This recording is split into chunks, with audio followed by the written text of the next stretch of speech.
We're going to go ahead and get started. We may have people coming in late. The academic department meetings just ended. So you are at the first semester experience breakout session, information session. So hopefully all of you at least have one of our wonderful bookmarks that we made. We are one of the 5 strategic teams. And so I am Jill Wright. I am one of the co-leads. Dave Smith, the other co-lead, he is actually getting his children ready for school right now. I'm excited that he has the time to get that done. That's very important. I have some other team members here with me today, so I'm going to let them introduce themselves. I'm Ethan Hedman. I'm the coordinator of the Academic Support Center at the Peoria campus and supplemental instruction. And I'm Sue Sanders, the coordinator of the interpreter preparation program here. I'm Laurel Frapchi, and I teach sociology and psychology classes. And we have another team member. Emily Points, Dean of Students.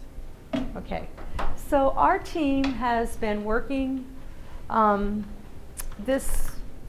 are actually going into our 3rd year. That's crazy to say, isn't it? Yeah, we're actually going into our 3rd year. And we're excited to share what we are doing, what we are offering to the campus. We're excited to show you how we're getting started. But believe me, where we start is not necessarily where we end. As you might be aware, the 5-year strategic teams are 5-year teams. And so we still have 2 more left.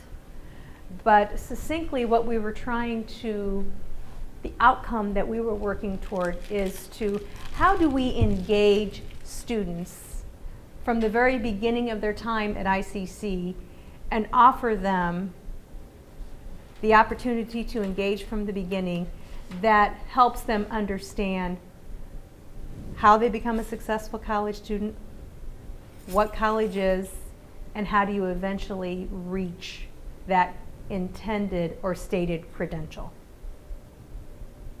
Team members, anything to add? Is that succinct or? Yeah, that's, and that sounds so simple, but it wasn't simple. No, it's not at all. And we had lots of data from the college. Therefore, we looked at it and we had lots of ideas, a lot of discussion. Everybody came to the table probably with some of their own ideas, preconceived notions of what we should implement and what would work the best. So we've been on a journey. We have been on a very long journey, and we have another team member here. Arnitra, you want to quickly introduce you as you sashay in? I'm Arnitra Shaw. I'm the Dean of College and Career Readiness. Welcome, Arnitra.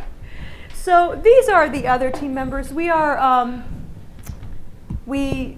I won't tell you the number of hours that we've met and put in as a team, because what's important is that we have a very ripe opportunity at the institution that we're moving forward with, and the goal is that we're going to engage students. So this PowerPoint was actually deployed in April for most of the advisors. So this is the why statement. I'm not going to read all these slides too. We've only got 3:15 and I don't want to read slides.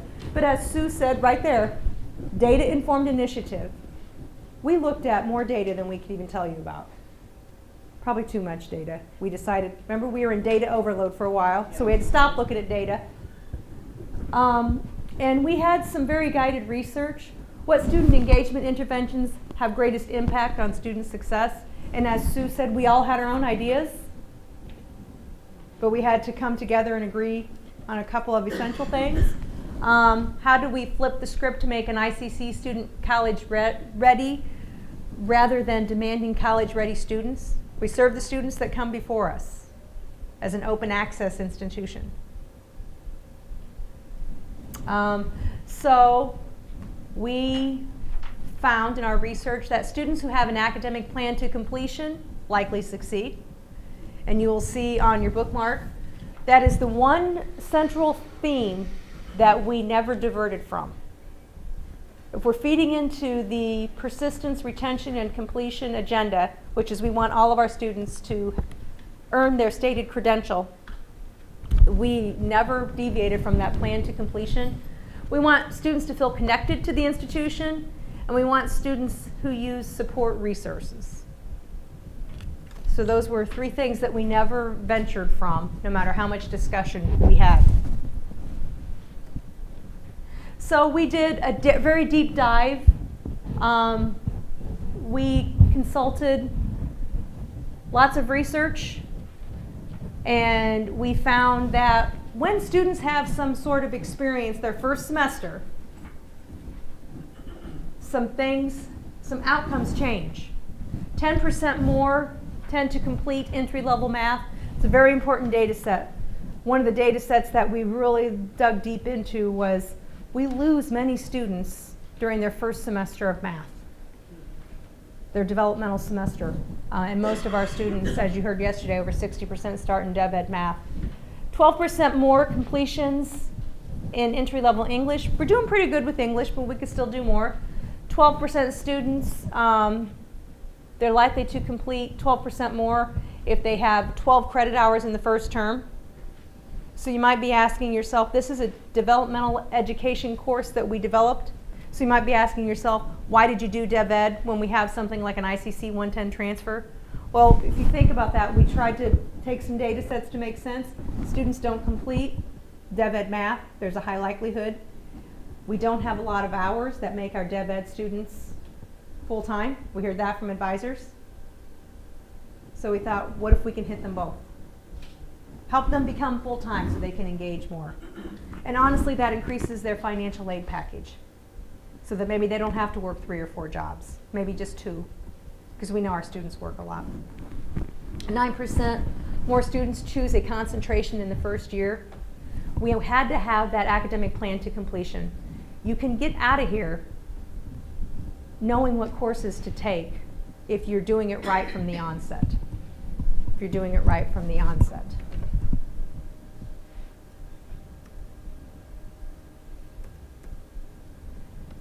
So I'm going to give the team members here just a couple minutes to talk about this, because this was actually a turning point for us as a team. So we had read and read and read, and one of the things we said is, okay, we're trying to reinvent the wheel. So instead, we're going to reach out to some community colleges that have done it well. So we've got 5 team members here. If you guys just want to go one at a time and quickly summarize which college you talked with and what did you learn? You guys, it was so long ago, wasn't it? Like a lifetime ago, maybe? Does anybody remember one of the takeaways, at least, from the college that they talked with? Who'd you have, Miami-Dade? I think I talked to Cumberland. Did you talk to Cumberland? So, and one of the things that I remember that stood out is that they talked about having something that had a curriculum.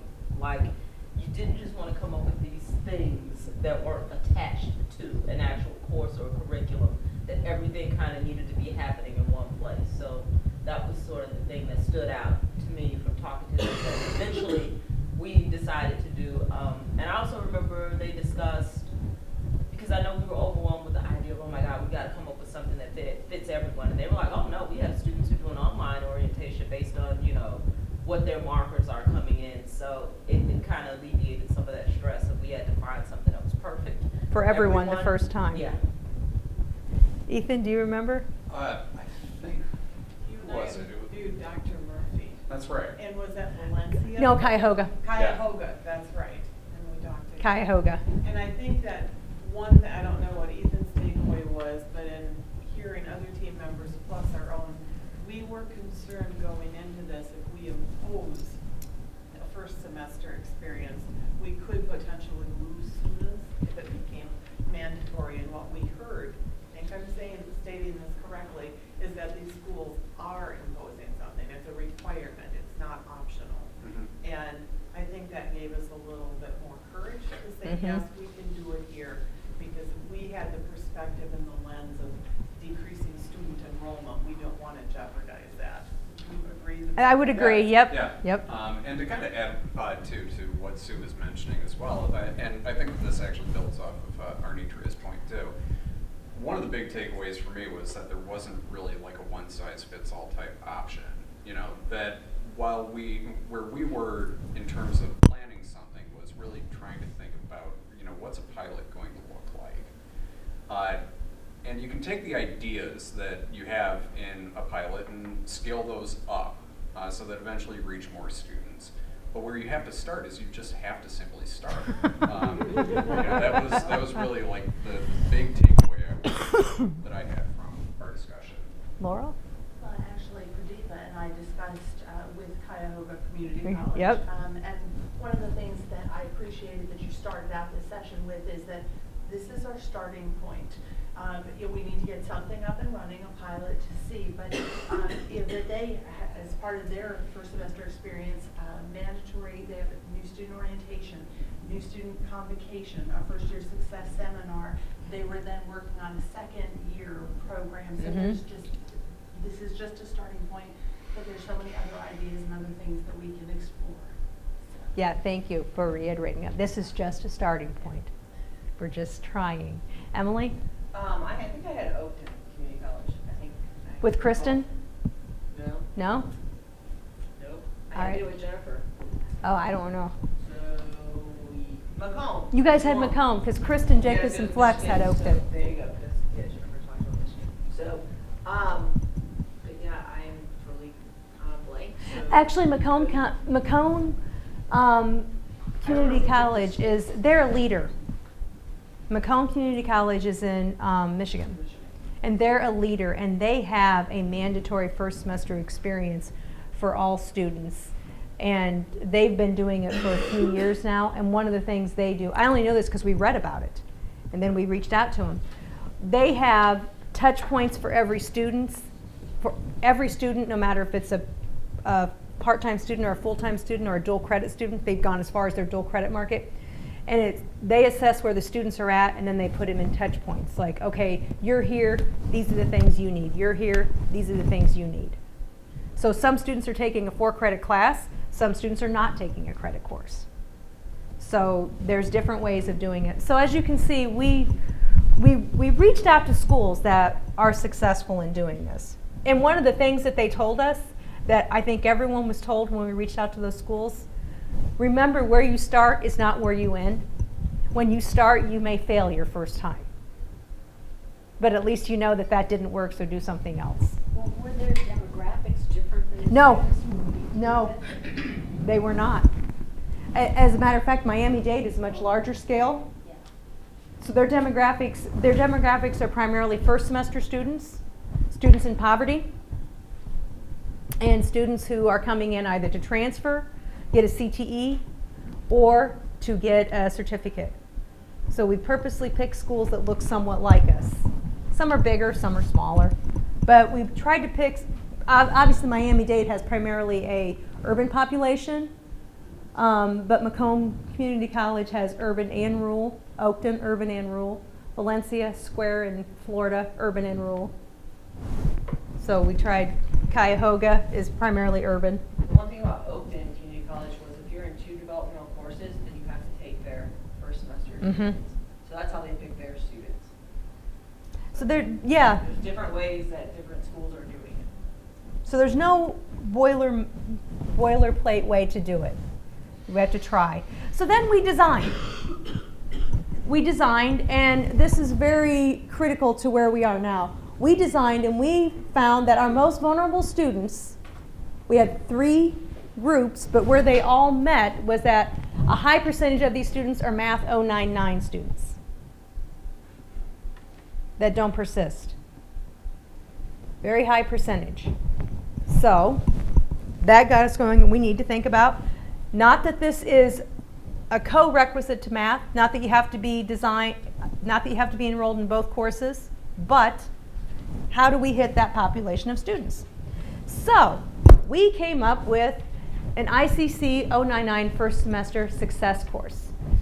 16 weeks, 2 credit hours. It's paired with developmental math, meaning that if you are testing into developmental math and you enroll in a developmental math, we're encouraging you to take this course. We already made a critical misstep, but we corrected that in the summer because, again, we're just piloting. One of our critical missteps is that we tried to pair it just to one math course. We weren't getting the enrollment. So we said, let's open that pipeline up to more developmental math courses. And we're happy to report, before we opened that up, we had only 12 students enrolled. As of today, Emily points, and this has been gradually growing in the last few weeks. As of today, Emily, we have 51. So we made a critical misstep. We tried to limit it too much. We opened it up to a bigger audience, not deviating from the fact that we know Deb Ed math students are some of our most vulnerable students. Because we have to get enough students to run a pilot. You can't run a pilot on 12 students. So we have 4 sections, 51 students. Emily's goal is? 60. We're going to get there. They're still enrolling. Still They're still enrolling. We're going to get there. Still time. Pitched it to us today. So we're going to go through. So now we have 51 students that are going to take this. If they drop it, it doesn't mean they have to drop their math course. They're not linked. And it doesn't necessarily mean that the math teachers and the ICC 099 instructors are working on the same thing. We're going to encourage them to visit and work together. I know some of those meetings are already taking place. But one of the things we learned from the past, who was here when we did linked courses in the past? Were you? Oh, wow. Yeah. We could tell you some. We got the T-shirt to talk about that one. No. Weren't those awful, Yolanda? Yeah, they were awful. It's a sinking feeling for faculty and students and tracking, and so we said we're not going to link them. We're going to encourage students and encourage faculty, because the best learning, even among professionals, takes place at the authentic level, not the forced level. So, our first module, Introduction to ICC.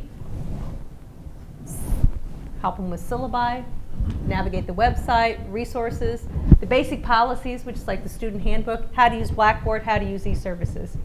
All right, we're already engaging them, right? This is right out of the gate in 16 weeks. This is what they're going to get first. And all 4 classes are going to be working on the same thing. They're very defined modules. The faculty that are teaching this have been trained. They all attended on-course this summer. And they've already started working on their modules together. Tricia Alexander, who couldn't be with us today, is taking the lead in this. But she's advising students, and she's been critical in getting students into this. She's one of our teachers. Tricia Alexander, Todd Daniels. Module 2, Learning Styles and Study Skills.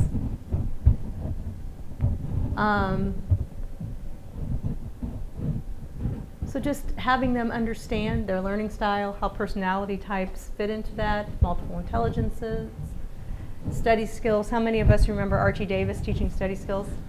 First class I interpreted Yeah. at ICC. You don't remember that, John Baggett? I think you have, I know you remember that. I'm going to remember it for you. Yolanda, you remember that, don't you? Yeah. I'm sure you would remember. It's escaping you right now. One of the first classes I ever interpreted when I worked here as an interpreter was Archie Davis study skills class.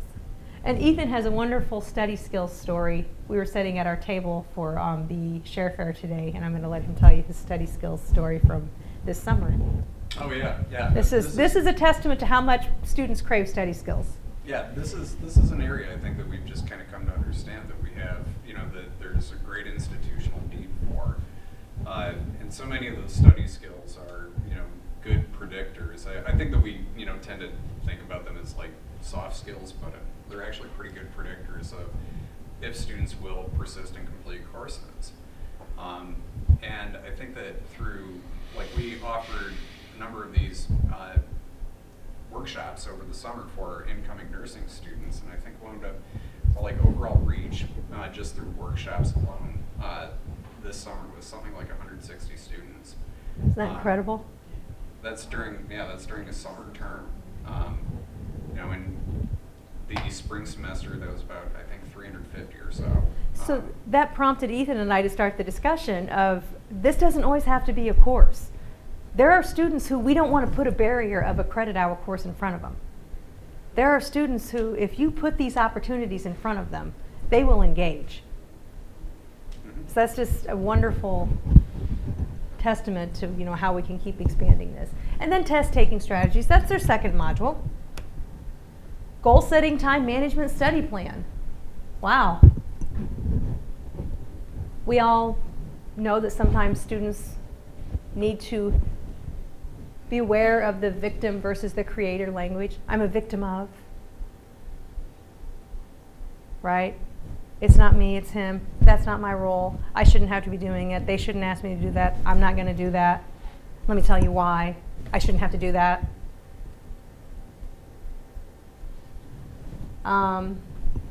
So a whole entire module on this. Good use for students. Emotional intelligence, motivation, stress management. Another module on that. And these modules are heavy lifts, and so it's not as if the teachers are teaching all of this alone. When we're doing Blackboard or Learning Lab services, tutoring services, they'll invite Ethan to the classroom. When we're doing study skills, they'll invite somebody to come in and talk about study skills. When they're doing emotional intelligence, this is a great time to bring in counseling or other community speakers that can help. So it's making them aware of their resources around them and who else can help facilitate that beyond the teacher. Career exploration. So doing some career assessments, some ONET, getting the Career Center in there. This is just a tool that they can use to, again, you got to have that academic plan to completion. You can't have a plan to completion if you don't know what you want to study. So even if you think you're interested in something, this can take you down the path. I experimented on this. This is fascinating. I experimented on this, and I experimented on MC this summer, and these really do work. They can figure it out in 3 or 4 questions. It's amazing. It's a lot like, it's an online network where they can go through, it says, no, it's external. It's external. It's just a free piece of software that people can use. That's all it is. It's just a free piece of software. It helps people, obviously, find their occupation.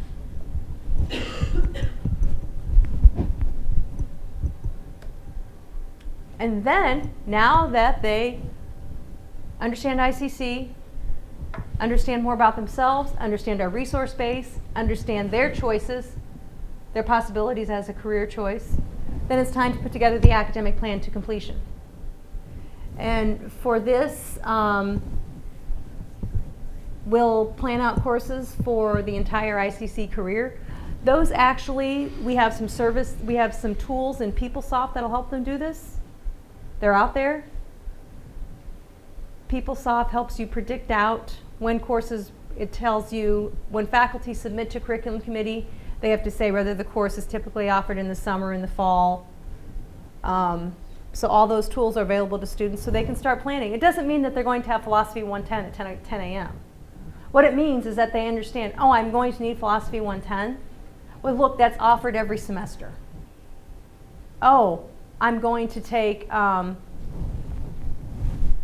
statistics. That's only offered in this semester. I made it up. I know it's not. But it helps them build out when those courses are going to be and help them get registered for next semester. I was shocked. I met with my Phi Theta Kappa students this weekend. I said, y'all registered? They said, yeah, we're registered.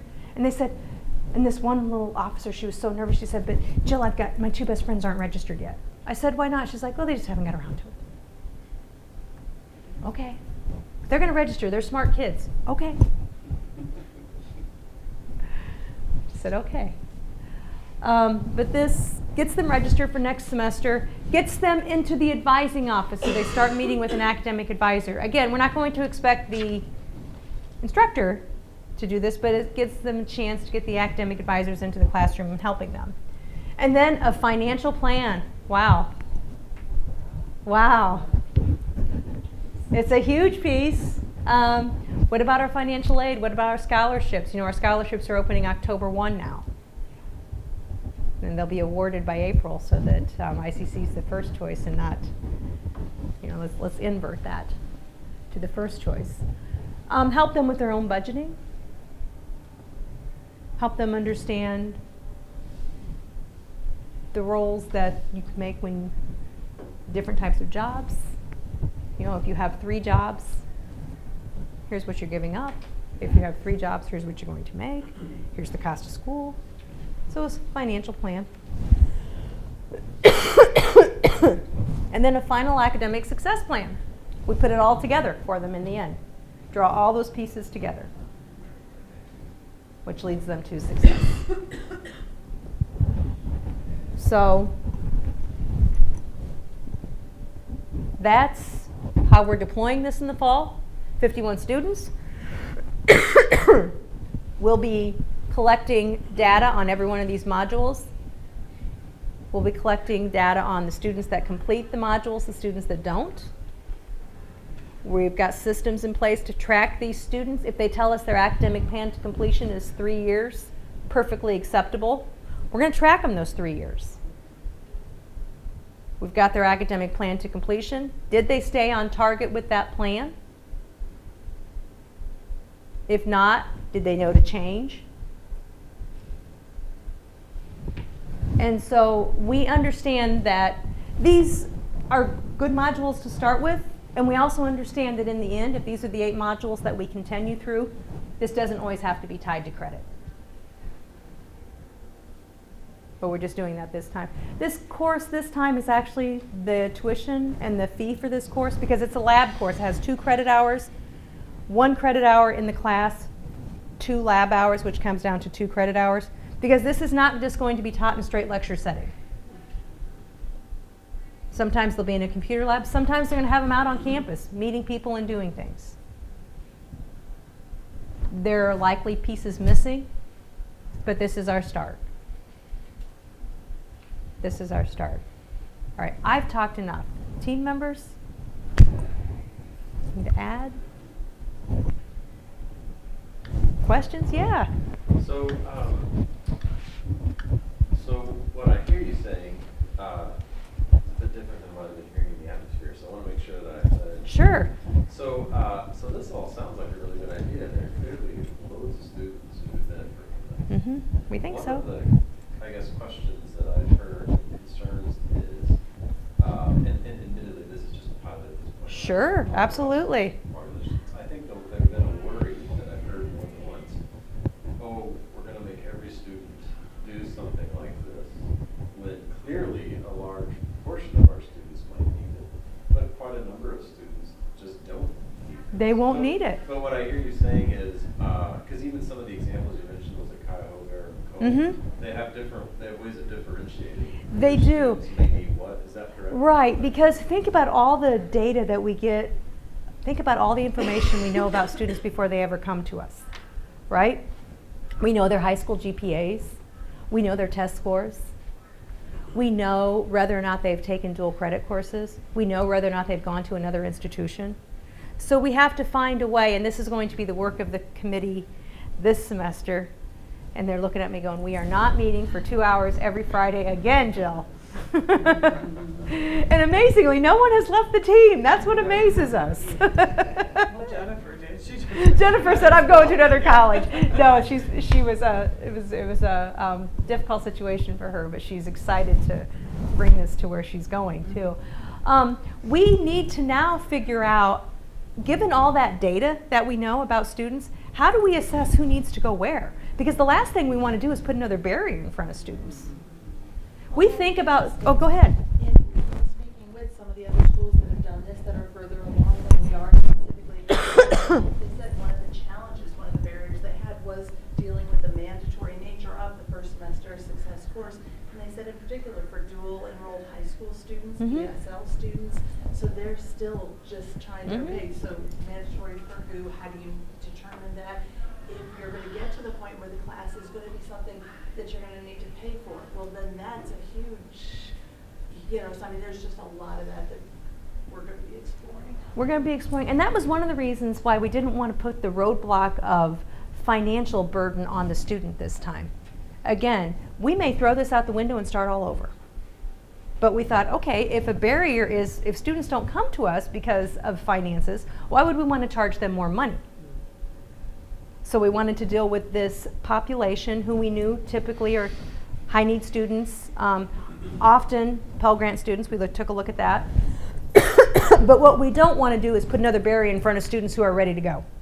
And so there has to be checkpoints where we can say, and those are the checkpoints we're going to start investigating. Oh, okay, you come here, you know that you want an associate's in engineering science, you're starting in Calc 3. You've already went and talked to the University of Illinois, you know exactly what we say you need, it matches with what U of I says you need. Why would we throw a barrier in front of that student? Go. We might need a checkpoint to check in and say, good, Amy, we see you're still on track, keep going, good job. You're making, your plan to completion is you're on track. Good job. Is there anything, are we missing something? And we always talk about we don't have enough resources in advising. Well, one of the things is that when you take a limited number of people and you bottleneck thousands of students through a small group of people, maybe thousands of students don't need that advising. And so this is a way to relieve the bottleneck and not impose things. So does that clarify? Okay. And I recall one discussion, I don't know, it probably came out of the surveys of the other colleges, but the discussion potentially at some point putting a module like this online and having a very abbreviated session for some students to just interact with it briefly, while the more vulnerable students might need the whole semester experience, and they could get the same content, but in a different course delivery method. Right, and so that's one of the things we've brainstormed about is how do you identify those students and still offer the full scope for the most vulnerable students, but the other students, it's just a matter of checkpoints. You know, maybe they just have checkpoints, check, check, check, you're done, go. I think that this also speaks to a lot of the advice that we got from so many of the colleges that we worked with. So a lot of them more or less told us something along the lines of, this is the model that works for us. Don't assume that that you can just sort of, lift this wholesale and just put it in your population of students, because your population of students is going to have different needs. And I think that that's a really valuable point that, we've all reflected on quite a bit. And I think that we're going to use to guide decisions that we make about this as we go forward. Thank you. Great questions, yes. Thank you, sir. At present, how is this presented or promoted to students, and how broadly is that being? We got the person in the room to answer that. So for all advisors know about it, they've been told about the course. So if they enroll in a developmental math course, then we are encouraging them to enroll in one of the sections of this. Not all students, it fits into their schedule. And some don't want to do it. It depends on the student also, because if they're, some of those indicators that if they're a non-traditional student, they're just coming back to go into one of our health careers, they just don't have time, they have family, you know what I mean? So, but we have everybody each week, so Trish, that is kind of in charge of the course, every week the new students that have enrolled in a math course are receiving an email and then a phone call from her. So she has been pushing it for 8 weeks, 9 weeks. So she's been pushing it and doing a lot of touch points to get them into the class. So, yeah. Good question. Other questions or comments? What are we missing? How can you help us? How can we? You know what? I think this is great. Like, I'm just sitting, I remember, I don't know if you remember this, but years ago, there was some type of orientation at course through the Career Center. Do you remember? I do. We started the same year, Yolanda. We remember everything. Okay. There we go. But this is, I see all the components that I think will really help students. I'm glad that you guys are not making all students do the same thing, because that is not needed. No. So I really appreciate that, and I'm so glad that you guys are hopefully looking into, maybe a small component like module online that students can do as a checkpoint. Yep. Because that it is helpful to have some of that module 1 information to a new student too. The only thing, but this is very new, and it's something that I'm working on for my PhD, because you said math development through math. I'm looking at studying like mindset intervention. Something we don't think about, but if you think about early on in math, they separate students out, and so it's kind of programmed into us that you're either good at it or you're not. Yes. Okay? And you live with that all the way through high school. Right. And then you come to college, and now you have to perform at some level to get through. And so it might be helpful at some point, like, to have just a component that deals with kind of reprogramming them. I love You're that gonna- suggestion. You're going to already touch on it in module 1. Wait, was it 2? One of the modules you already had. Victim? That was another before it. The study skills and all of that. When you learn about the study skills, you're starting to learn is what I put into it, not what it's like I have to put work into it to be successful. So you're really touching on it, but you can also, like, research shows that if you expose them to that, even in college, even like top students, certain students perform better if you change that way of thinking that I'm just not good at this. Like there's I love things that you can do. advice. So, but I feel like you guys kind of already had it in there, but Well, we need to circle back around with you, though, at some point this semester and have you come to one of our meetings. Just to, give us not an elaborate presentation, but just to fill us in, because I think that sounds interesting. What do you guys think? Yeah. Yeah. Yeah, but I think it's great, and I really think it's going to be successful. Like I really We hope really so. think We all do. the way. I just hope you don't stop the first go round or the second go round, because it takes time. We want everything to work fast, but I think it takes time to see the results. And I have to tell you, as it's a privilege and an honor to be a co-lead for this team, because this is when we end at 4 on Friday. Dave Smith and I are like, go, get out of here. And they're still going. We're like, come on. And so I think it's one of those teams where everybody sitting at those tables is deeply committed. And so it's a 5-year. We're in year 3. It's so hard for me to believe we're in year 3. Isn't that crazy, Arnitria?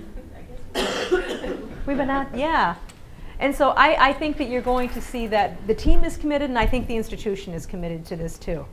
That this is we're calling it a pilot, and it's just going to continue to grow. And we're going to need more input from faculty and student services and advising and support services as we go. Other comments? Questions? Yeah. Too, I really like seeing the road mapping for how to get to the finish line, because I don't think that happens nearly enough. And so that makes a tremendous impact when they can see how it happens. Sure. Rather than go semester to semester. So I think that's a huge benefit to those students. Thank you. And we think that's important to students too. Yeah, that they see the road mapping, that if you want to commit to 6 years part-time, that's fine, we can do that. But here's what that looks like, because that's what works for you. But that will hopefully help them understand I have to come back every semester to meet that 6-year plan. Sometimes that's all their life for is 6 years. And that's okay, because we can support you for those 6 years, and we can help you. Other comments or questions? So will we hear about the results Yes. in like spring or next fall? Or? Well, we would like to. We won't get. We'll get data from the class from this fall semester, and so we hope to have at least preliminary results of one semester, because we can give you some high-level results. 51 students enrolled. 51 students were still enrolled at week 2. Of those 51 students, 17 of them completed an academic plan to completion that involved first time. 32 completed an academic plan to completion that included part-time. You know, those are the results that we want to be able to give you. And we're hoping to have those rolled out at the January celebration of learning. But then keep building on that. Oh yeah, you'll get results. Yeah, we have measures and everything built into this. We've got measures, we've got goals, we've got targets. Yeah, you heard Emily's target, 60.